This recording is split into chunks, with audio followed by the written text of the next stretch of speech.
Welcome to online zoology class. This is Ravi Kumar, JL in Zoology from New Government Junior College, Kukatpalli. In the previous class, we have discussed about the plasmodium vivax structure and life cycle in human being. After the completion of life cycle in human being, some merozoites are transformed into the gametocytes. They remain in the blood of human being for 7 days.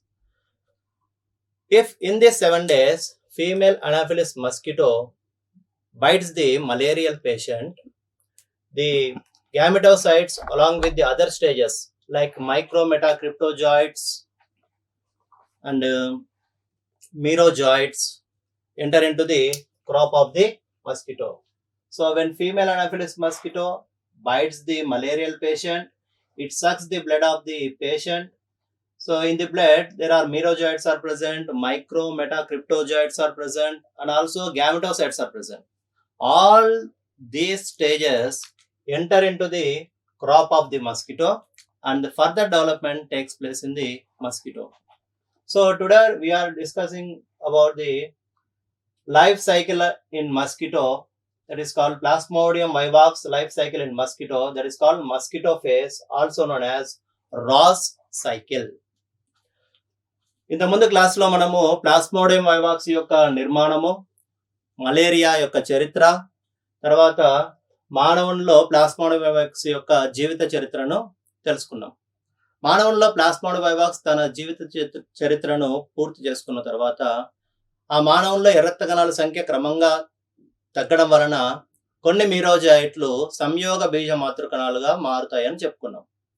ఈ సంయోగ బీజ మాతృకణాలు మరియు సూక్ష్మ మెటాక్రిప్టోజాయిట్లు, తర్వాత మీరోజాయిట్లు, ఇవన్నీ కూడా malaria రోగి యొక్క రక్తంలో వాటి యొక్క పరిధీయ రక్తనాళాల్లో ఉంటాయి. ఎప్పుడైతే ఆడ అనాఫిలిస్ దోమ మలేరియా రోగి యొక్క రక్తాన్ని తీసుకుంటుందో అప్పుడు రక్తంతో పాటు ఈ దశలన్నీ కూడా దోమ యొక్క అన్నాశయంలోకి ప్రవేశిస్తాయి. ఈ అన్నాశయంలో ఆ పరాన్నజీవి లైంగిక ప్రత్యుత్పత్తిని జరుపుకుంటుంది. The parasite undergoes sexual life cycle in female anopheles mosquito. Hence the mosquito, female anopheles mosquito considered as primary host for plasmodium vivax. So here I drawn the diagram. This is the human blood vessel. It is shown here, and this is the mosquito crop, దోమ యొక్క అన్నాశయము. So ఈ blood వెసల్ని, ఈ క్రాప్ని, అన్నాశయంని కలిపి ఇక్కడ diagram వేయడం జరిగింది. మానవుని రక్తంలో నుంచి సంయోగ బీజ మాతృకలు ఇతర దశలు అన్నాశయంలోకి ప్రవేశించినప్పటికీ ఎంజైమ్ల ప్రభావం వలన ఇతర దశలన్నీ కూడా చనిపోతాయి. కేవలము సంయోగ బీజ మాతృకణాలు మాత్రమే జీవించగలుగుతాయి. దోమ యొక్క రక్తం యొక్క pH, దాని యొక్క ఉష్ణోగ్రత, ఇవి అభివృద్ధి చెందడానికి అనుకూలంగా ఉంటుంది. So in the human blood, the all stages are present when they enter into the female Anopheles mosquito crop. Due to the effect of enzymes, all other stages except gametocytes, all other stages will be destroyed. Only the gametocytes will develop in the crop of the mosquito. The temperature of the mosquito and the pH of the blood suitable for the development of these gametocytes. So first, in this female Anopheles mosquito phase, there are 4 stages are present. One is gametogamy. Second stage is fertilization.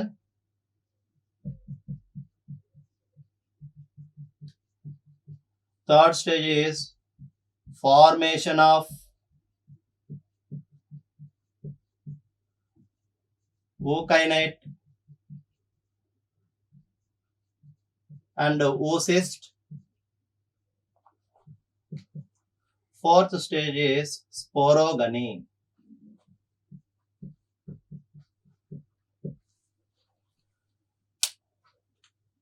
Plasmodium vivax దోమ యొక్క జీవిత చరిత్రలో plasmodium వివాక్స్ దోమలో 4 దశలను కలిగి ఉంటుంది. అవి ఒకటి బీజ కణోత్పత్తి, రెండవది ఫలదీకరణము, మూడవది గమన సంయుక్త బీజము లేదా oocyst ఏర్పడము, 4వ దశ స్పోరోగని.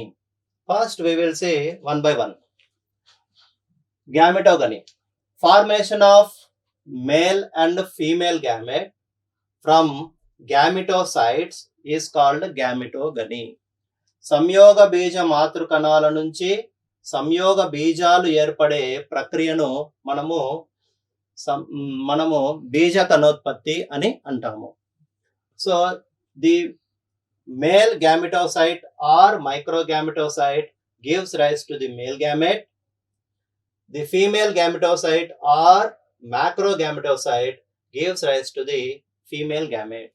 So the formation of male and female gametes from the gametocytes is called gametogeny. It occurs in the crop of the mosquito, within the crop of the mosquito. బీజ కణోత్పత్తి అనగా సంయోగ బీజ మాతృ కణాల నుంచి సంయోగ బీజాలు ఏర్పడే ప్రక్రియను బీజ కణోత్పత్తి అని అంటారు. ఈ బీజ కణోత్పత్తి అనేది దోమ యొక్క అన్నాశయం కుహరం లోపల జరుగుతుంది. This is the inside of the crop and this is the out side of the crop. లోపల వైపు సంయోగ బీజ కణోత్పత్తి జరుగుతుంది. First we will see the formation of male gamete. This is the male gametocyte. The nucleus that is present in the male gametocyte divides mitotically and it forms 8 nuclei. These are called pronuclei. The cytoplasm pushed out in the form of cytoplasmic processes, approximately 8 cytoplasmic processes. So each bit of nucleus enter into the each cytoplasmic process and forms the male gamete. So here 8 male gametes are present. This stage is called flagellated body. This flagellated body shows the flagella-like movement, that is lashing movement. This flagellated body shows lashing movement, that like of flagella, and detached from this flagellated body and forms the male gametes, 8 male gametes. సూక్ష్మ సంయోగ బీజ మాతృక అన్నాశయంలోకి ప్రవేశించిన తర్వాత దానిలోని కేంద్రకము 8 కేంద్రకాలుగా విభజన జరుగుతుంది. వీటిని పురుష ప్రాక్ కేంద్రకాలు అని అంటారు. తర్వాత జీవ పదార్థము నెట్టబడి 8 కణద్రవ్య కీలుతాలుగా ఏర్పడుతుంది. ఒక్కొక్క కణద్రవ్య కీలితంలోనికి ఒక ప్రాక్ కేంద్రకం ప్రవేశించి 8 పురుష బీజ కణాలుగా ఏర్పడుతుంది. ఈ దశను ఏమంటామంటే మనము కశాభ రూప దేహము అంటారు. ఈ కశాభ రూప దేహము కశాభంలాగా కదులుతూ దీని నుండి 8 పురుష బీజ కణాలు అనేవి ఏర్పడతాయి. The female gametocyte undergoes maturation phase and it finally forms the female gamete. స్త్రీ సంయోగ బీజ మాతృక ఎటువంటి విభజన చెందకుండా పరిణితి చెంది స్త్రీ సంయోగ బీజ కణముగా ఏర్పడుతుంది. The nucleus pushed to the periphery and in that region there is a formation of fertilization cone. స్త్రీ సంయోగ బీజంలో ఉన్న కేంద్రకము చివరికి నెట్టబడడం వలన అక్కడ ఒక ఉబ్బెత్తు వంటి నిర్మాణం ఏర్పడుతుంది. దానిని ఫలదీకరణ శంకువు అని కూడా అంటారు. సో ఇప్పుడు 2 బీజ కణాలు ఏర్పడ్డాయి, పురుష బీజ కణము, స్త్రీ బీజ కణము. Now there are formation of male gamete and female gamete process is complete. That is first stage is complete. That is called gametogeny. After gametogeny there is a fertilization process takes place. The male gamete is very active. When it meets the fertilization cone of female gamete, it enters into the female gamete. The pronucleus of the male gamete and the pronucleus of the female gamete fuses together along with the cytoplasm and this process is called fertilization. పురుష బీజ కణము అనేది చాలా చురుకుగా ఉంటుంది. ఎప్పుడైతే ఈ పురుష బీజ కణము స్త్రీ బీజ కణం యొక్క ఫలదీకరణ శంకువు ద్వారా లోపలికి ప్రవేశిస్తుందో, ఈ పురుష బీజ కణం యొక్క కేంద్రకము కణద్రవ్యము స్త్రీ బీజ కణం యొక్క కేంద్రకము మరియు కణద్రవ్యంతో కలిసిపోయేసి అక్కడ ఫలదీకరణం అనే ప్రక్రియ జరుగుతుంది. పురుష బీజ కణము మరియు స్త్రీ బీజ కణము కలయికను మనం ఫలదీకరణం అంటారు. Fusion of male gamete and female gamete is called fertilisation. Fertilisation results in the formation of zygote. ఫలదీకరణం వలన సంయుక్త బీజము అనే నిర్మాణము ఏర్పడుతుంది. So when the two pronucleus fuses together, it results in the formation of synkaryon. This is called synkaryon. The nucleus is called synkaryon. The female gamete which consists of synkaryon is now called as zygote. ఫలదీకరణ ఫలితంగా సంయుక్త బీజం ఏర్పడుతుంది. సంయుక్త బీజంలో ఉన్న కేంద్రకాన్ని సంయుక్త కేంద్రకము లేదా సిన్కారియాన్ అని అంటారు. ఇది కొంతకాలం విశ్రాంతి తీసుకుంటుంది. It takes rest for some time. Within 18 to 24 hours. Within 18 to 24 hours, the zygote becomes as worm-like structure and moves and finally penetrates the inner crop wall and comes out of the crop and settles below the basement membrane. 18 నుండి 24 గంటల సమయంలో ఈ సంయుక్త బీజము క్రిమి రూపంలోకి మారి అది అండాశయం లోపల వైపు గోడలను తొలుచుకొని అది బయటికి వస్తుంది. అండాశయం బయటకు వచ్చి అక్కడ స్థిరపడుతుంది. అక్కడ స్థిరపడిన తర్వాత అది దాని చుట్టూ ఒక పలుచటి కోశాన్ని ఏర్పరచుకుంటుంది. So the encysted zygote now is called oocyst. The moving zygote is called ookinete. సంయుక్త బీజము 18 నుండి 24 గంటల సమయంలో క్రిమి రూపంలోకి మారి గమనం చేస్తుంది. గమనం చేస్తున్న సంయుక్త బీజంని గమన సంయుక్త బీజం లేదా ఊకైనెట్ అంటారు. ఇది దోమ యొక్క అండాశయాన్ని తొలుచుకొని దోమ యొక్క అండాశయం నుంచి బయటికి వచ్చి అక్కడ ఆధార త్వచం కింద స్థిరపడుతుంది. ఇది దాని చుట్టూ ఒక పలుచటి కోశాన్ని ఏర్పరచుకుంటుంది. పలుచటి కోశాన్ని ఏర్పరచుకున్న సంయుక్త బీజాన్ని oocyst అని అంటారు. According to Bano was a scientist. According to Bono, the nucleus that is present in the oocyst undergoes first meiotic division and later it undergoes many mitotic divisions, resulting in the formation of numerous nuclei. Bano అనే శాస్త్రవేత్తల ప్రకారము పరాన్నజీవిలోని కేంద్రకము మొదట క్షయకరణ విభజన, తర్వాత అనేక సమవిభజనలు జరిగి అనేక పిల్ల కేంద్రకాలను ఏర్పరుస్తుంది. This is followed by the cytoplasmic division. దీనిని అనుసరించి కణద్రవ్య విభజన కూడా జరుగుతుంది. ఈ విధంగా ఏర్పడిన నిర్మాణాలను స్పోరోబ్లాస్ట్ అంటారు. Now the stages are called sporoblast. Later the sporoblast are transforms into sickle shaped infective stages that is called sporozoites. Formation of sporozoites from oocyst is called sporogamy. oocyst దశ నుంచి స్పోరోజాయిట్లు ఏర్పడే క్రమాన్ని స్పోరోగనీ అని అంటారు. దాదాపు ఈ స్పోరోజాయిట్లు 10,000 వరకు ఏర్పడతాయి. తర్వాత ఈ స్పోరోసిస్ట్ అనేది పగిలిపోవడం వలన దానిలో ఉన్న 10,000 వరకు స్పోరోజాయిట్లు దోమ యొక్క రక్త కుహరంలోకి ప్రవేశించి చివరికి దోమ యొక్క లాలజల గ్రంథుల్లోనికి చేరుతాయి. The sporozoites are about 10,000 in the sporocyst.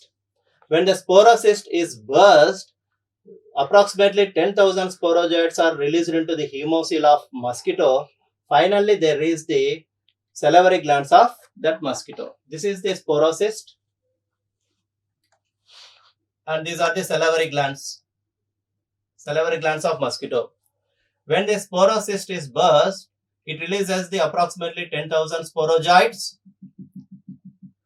and they enter into the hemocoel. The body cavity of the mosquito is called hemocoel. These sporozoites finally reach the salivary glands of that mosquito. Now the mosquito is ready to infect the infective stages, that is called sporozoites, to a healthy person. ఎప్పుడైతే స్పోరోజాయిట్లు అనేవి దోమ యొక్క లాలజ గ్రంథులకు చేరుతాయో ఇప్పుడు ఆ దోమ ఒక కొత్త మానవునిలోనికి ఆ స్పోరోజాయిట్ అనే దశలను ప్రవేశపెడుతుంది.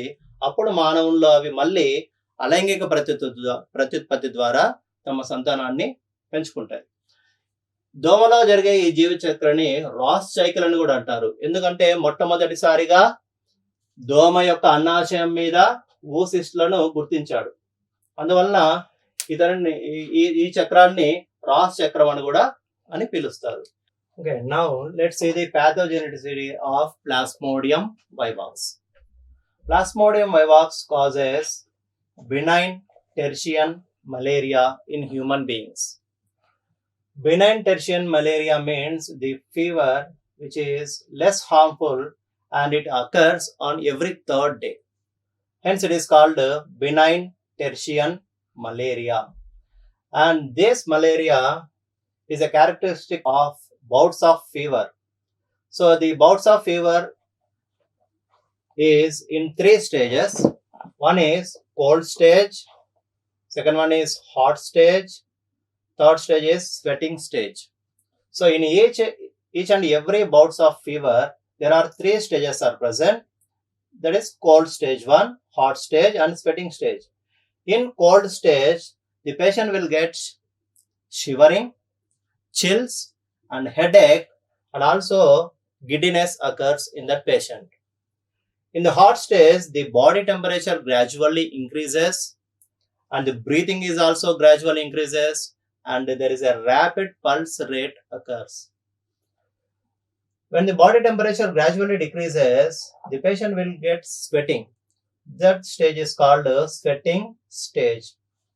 In some chronic malaria patients, the anemia and splenomegaly, these 2 symptoms are also be seen. Anemia means the number of RBC decreases in that person. When the number of RBC decreases, that condition is known as anemia. When there is a swelling in the spleen due to the entry of numerous number of RBC, destroyed RBC into the spleen becomes enlarged in structure. That condition is known as splenomegaly. These 2 conditions appears in chronic malaria. Plasmodium vivax వల్ల వచ్చే వ్యాధిని మనం గమనించినట్లయితే plasmodium vivax మానవుల్లో benign టెర్షియన్ malaria అనే వ్యాధిని కలుగజేస్తుంది.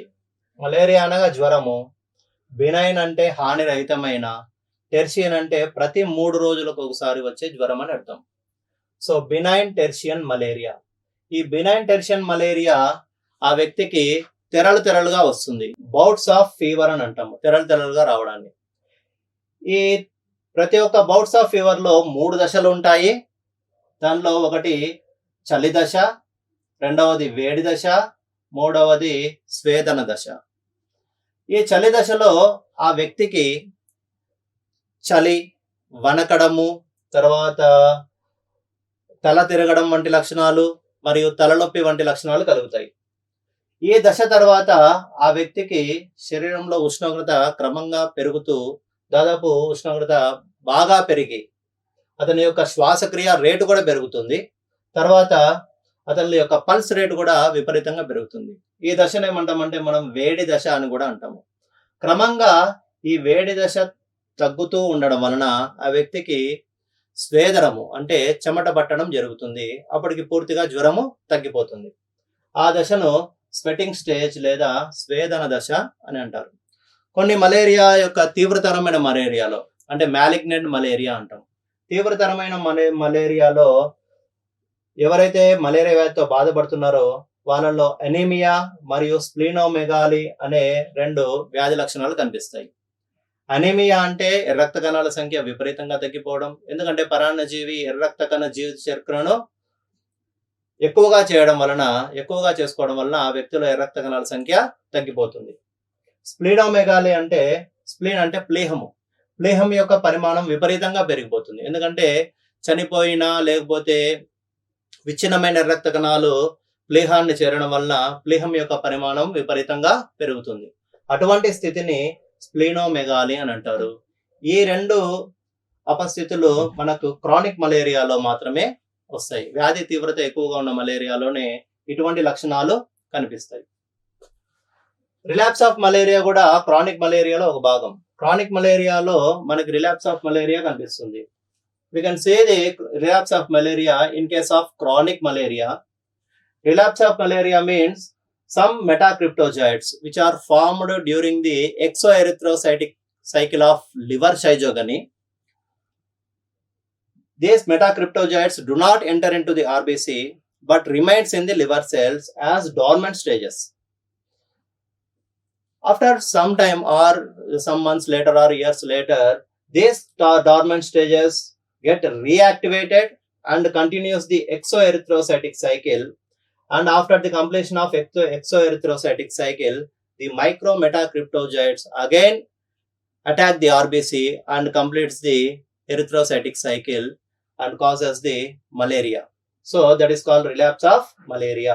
Malaria తిరగబెట్టడము అనగా రక్త కణ బాహ్య జీవిత చక్రంలో ఏర్పడిన మెటాక్రిప్టోజాయిట్లు ఎర్ర రక్త కణాలకి వెళ్లకుండా కాలేయ కణాల్లోనే సుప్తావస్థ దశలో ఉండిపోతాయి.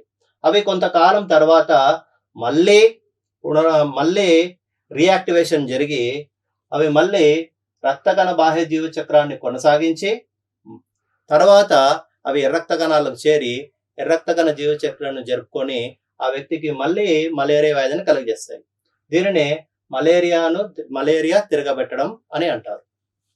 నెక్స్ట్ దీనికి ఎటువంటి చికిత్స ఉంది? What is the treatment for this malaria?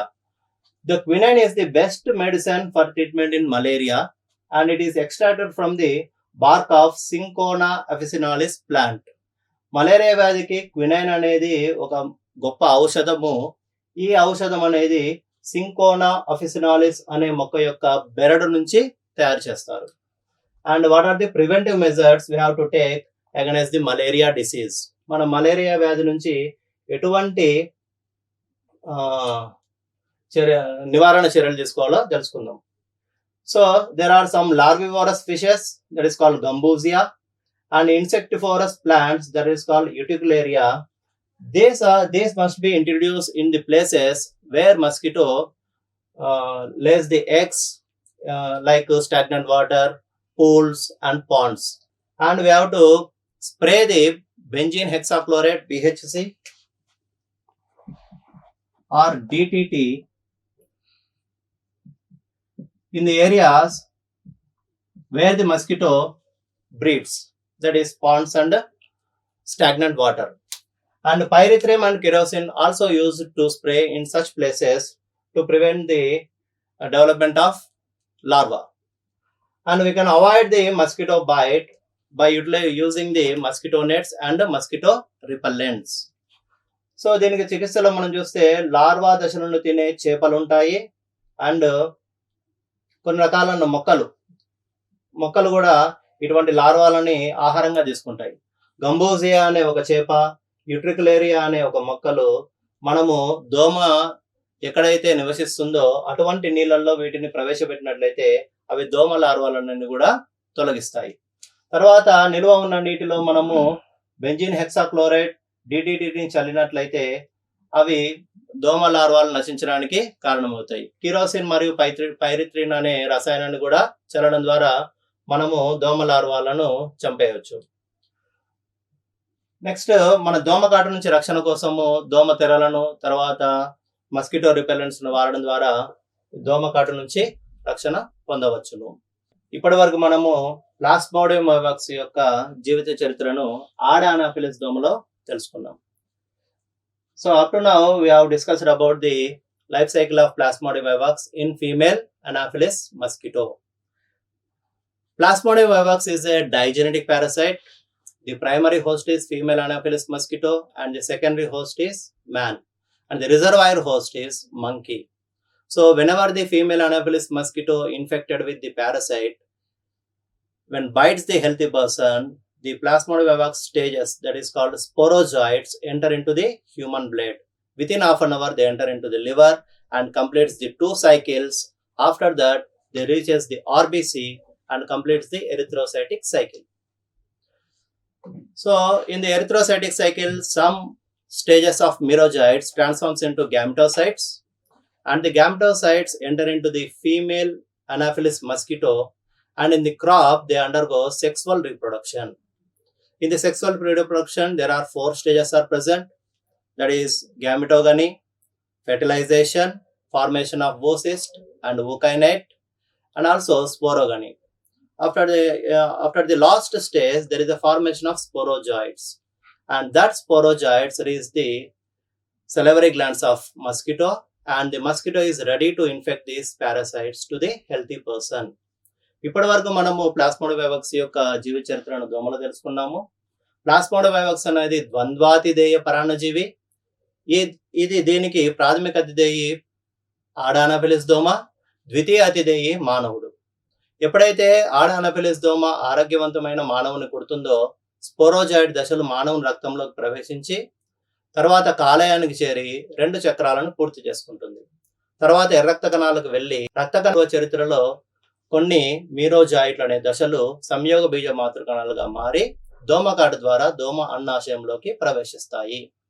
దోమ అన్నాశయంలో అవి లైంగిక ప్రత్యుత్పత్తిని జరుపుకుంటాయి. ఈ దశలో ఈ లైంగిక ప్రత్యుత్పత్తిలో చివరగా ఏర్పడే దశల్ని స్పోరోజాయిట్లు అంటారు. ఇవి మానవునికి సంక్రమించే దశలు. This is the brief explanation about the Plasmodium vivax, both human being and female Anopheles mosquito. Thank you.